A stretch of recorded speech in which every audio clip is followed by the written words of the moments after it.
Merhabalar, ben Hamza Kırbaş. Normal şartlarda İstanbul'da yaşıyorum ve üretimlerimi orada yapıyorum. Şu an sağlık durumum iyi. Bir ona sevinebiliyorum. Yani pandeminin ilk evresinde sokağa çıkma yasakları başlamadan önce İstanbul'dan gitmem gerektiğini düşündüm. Çünkü normal şartlarda bile İstanbul'da yaşamak ve üretmek bu kadar zorken eee böyle bir süreçte çok daha kötü günler geçirebileceğimi düşündüm. Hatta İstanbul'da mahsur kalabileceğimi bile düşündüm. O yüzden İzmir'deki abimin yanına geldim. Yaklaşık 5-6 aydır onunla birlikte yaşıyorum. Tabii süreç herkesi ve her şeyi etkilediği gibi beni ve üretimlerimi de etkiledi.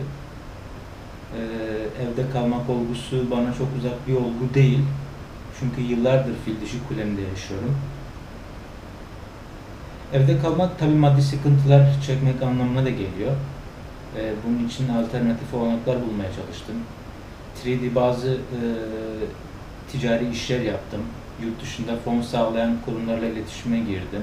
Olumlu olumsuz dönütler aldım. Ne yazık ki ülkemizde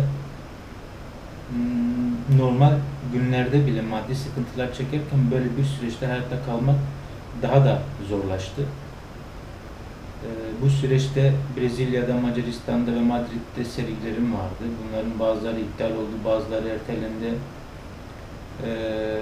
Eylül ayında Hollanda'da bir residence programına davet edilmiştim. O da ertelendi. Yani bu süreçte evde kaldık. Sadece araştırmalar, yeni işler ve okumalar yapıyorum. Dijital çalışan bir sanatçıyım. O yüzden bilgisayarım sırtımda yaşıyorum. Atölyem sırtımda yani. Pandemi sürecinin benim üzerimdeki en önemli etkisi düşünsel boyutta oldu. Bu süreçte kendi hafızamın derinliklerine indim ve kendi hafızamı toplumsal hafıza ile birlikte düşünmeye başladım. Toplumsal hafızanın geçiciliği üzerine araştırmalar yaptım, çalışmalar yaptım. Hem pandemi sürecinde yaşadıklarımız hem de öncesinde var olan toplumsal olaylara bireysel ve toplumsal olarak tanıklık ettiğimizi fark ettim. Ve tanıklık ederken bu olayların neresinde duruyoruz diye bir soruyla yola çıktım. Bu süreçte Tanıklar serisi diye birçok yeni çalışma ürettim.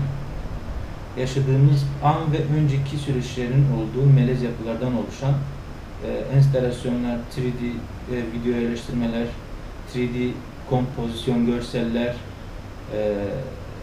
ürettim bu süreçte.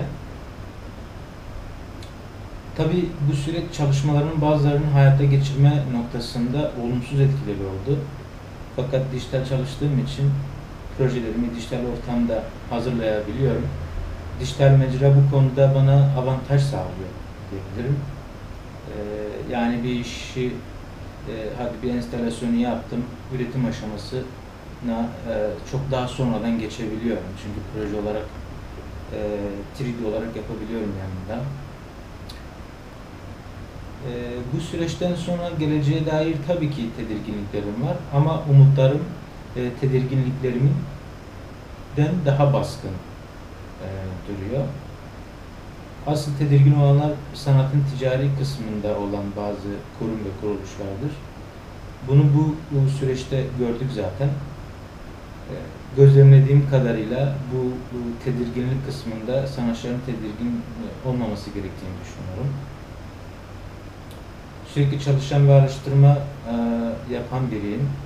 Bu çalışmalarımın beni her geçen gün daha da ileri taşıdığını görüyorum. Üretimlerimi, düşüncelerimi ve analizlerimi çevremdeki insanlarla paylaşıyorum, tartışıyoruz, konuşuyoruz.